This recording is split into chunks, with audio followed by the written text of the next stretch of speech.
মৌলিক অধিকারসহ রাষ্ট্র পরিচালনার মূলনীতিসমূহ ও গুরুত্বপূর্ণ অনুচ্ছেদ। বাংলাদেশের সংবিধানের ভাগ 11টি, অনুচ্ছেদ 153টি, মূলনীতি 4টি, তফসিল 7টি। প্রথম ভাগ প্রজাতন্ত্র, চারিত্রাবলী।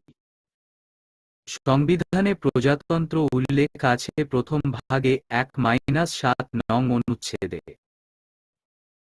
অনুচ্ছেদ -1 প্রজাতন্ত্র বাংলাদেশ একটি একক, স্বাধীন ও সার্বভৌম প্রজাতন্ত্র, যাহা গণপ্রজাতন্ত্রী বাংলাদেশ নামে পরিচিত হইবে। অনুচ্ছেদ -2 প্রজাতন্ত্রের রাষ্ট্রীয় সীমানা। অনুচ্ছেদ -2 ক রাষ্ট্রধর্ম প্রজাতন্ত্রের রাষ্ট্রধর্ম ইসলাম, তবে অন্যান্য ধর্ম পালনের রাষ্ট্র সমধিকার নিশ্চিত করবে। 1 অনুচ্ছেদ -3 রাষ্ট্রভাষা প্রজাতন্ত্রের রাষ্ট্রভাষা বাংলা। অনুচ্ছেদ -4 জাতীয় সঙ্গীত, পতাকা ও প্রতীক। 4.1 জাতীয় সঙ্গীত আমার সোনার বাংলার প্রথম 10 চরণ। এর থেকে বড় অনুচ্ছেদ -4 ক জাতির পিতার প্রতিকৃতি। ডানমুখী দ্বৈত তীর অনুচ্ছেদ -5 রাজধানী প্রজাতন্ত্রের রাজধানী ঢাকা। ডানমুখী দ্বৈত তীর অনুচ্ছেদ -6 নাগরিকত্ব। 6.2 বাংলাদেশের জনগণ জাতি হিসেবে বাঙালি এবং নাগরিকগণ বাংলাদেশী বলিয়া বিবেচিত হইবেন। অনুচ্ছেদ -7 সংবিধানের প্রাধান্য।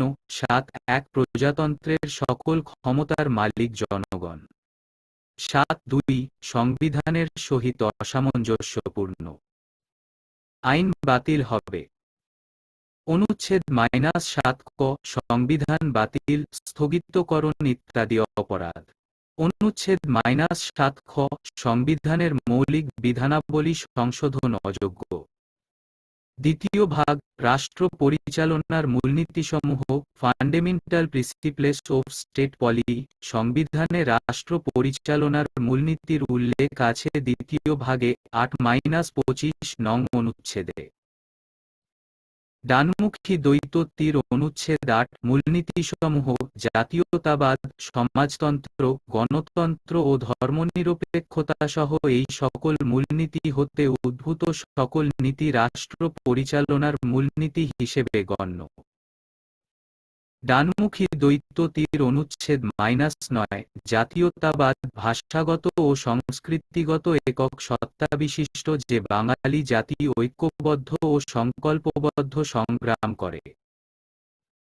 জাতীয় মুক্তিযুদ্ধের মাধ্যমে বাংলাদেশের স্বাধীনতা ও সার্বভৌমত্ব অর্জন করেছে, সেই বাঙালি জাতির ঐক্য ও সংহতি হবে বাঙালি জাতীয়তাবাদের ভিত্তি।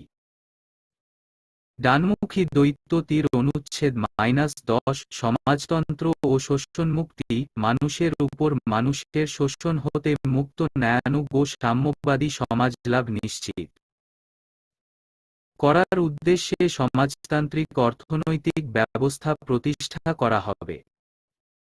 1 অনুচ্ছেদ -11 গণতন্ত্র ও মানবাধিকার প্রজাতন্ত্র হবে একটি গণতন্ত্র যেখানে মৌলিক মানবাধিকার ও স্বাধীনতার নিশ্চয়তা থাকবে, মানবসত্তার মর্যাদা ও মূল্যের প্রতি শ্রদ্ধাবোধ নিশ্চিত করা হবে এবং প্রশাসনের সব পর্যায়ে নির্বাচিত প্রতিনিধিদের মাধ্যমে জনগণের কার্যকর অংশগ্রহণ নিশ্চিত করা হবে।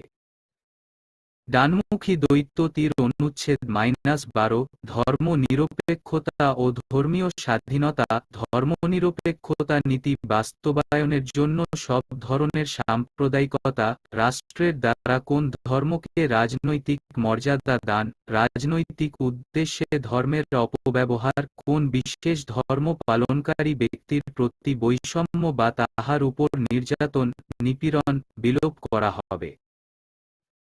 1 অনুচ্ছেদ -13 মালিকানা নীতি জনগণ হবেন উৎপাদনযন্ত্র, উৎপাদন ব্যবস্থা ও বণ্টন ব্যবস্থার মালিক বা নিয়ন্ত্রণকারী এবং এই উদ্দেশ্য পূরণকল্পে মালিকানা ব্যবস্থা হবে নিম্নরূপ। 1 রাষ্ট্রীয় মালিকানা। 2 সমবায়ী মালিকানা ৩ ব্যক্তিগত মালিকানা ডানমুখী দ্বৈত তীর অনুচ্ছেদ -14 কৃষক ও শ্রমিকের মুক্তি রাষ্ট্রের অন্যতম মূল দায়িত্ব হল মেহনতি মানুষকে কৃষক ও শ্রমিকের এবং জনগণের মধ্যে পিছিয়ে পড়া অন্য গোষ্ঠীগুলোকে সব ধরনের শোষণ থেকে মুক্তি দেয়া এর থেকে বড় অনুচ্ছেদ -15 মৌলিক প্রয়োজনের ব্যবস্থা রাষ্ট্রের অন্যতম মূল দায়িত্ব হল পরিকল্পিত অর্থনৈতিক বিকাশের মাধ্যমে ধাপে ধাপে উৎপাদন শক্তির বৃদ্ধি এবং জনগণের জীবনযাত্রার বস্তুগত ও সংস্কৃতিগত মানের দৃঢ় উন্নতি সাধন করা যাতে করে নাগরিকদের জন্য নিচে উল্লিখিত লক্ষ্যগুলো অর্জন করা যায়। ক অন্ন বস্ত্র বাসস্থান শিক্ষা ও চিকিৎসাসহ জীবন ধারণের মৌলিক উপকরণের ব্যবস্থা কাজের অধিকার। খ অর্থাৎ কাজের গুণ ও পরিমাণ অনুযায়ী যুক্তিসঙ্গত মজুরির বিনিময়ে কর্মসংস্থানের নিশ্চয়তার অধিকার। গ যুক্তিসঙ্গত বিশ্রাম বিনোদন ও অবকাশ যাপনের অধিকার এবং ঘ সামাজিক নিরাপত্তার অধিকার অর্থাৎ বেকারত্ব রোগব্যাধি পঙ্গুত্বজনিত কিংবা বিধবা এতিম বার্ধক্যজনিত কারণে অভাবগ্রস্ততার ক্ষেত্রে সরকারি সাহায্য লাভের অধিকার।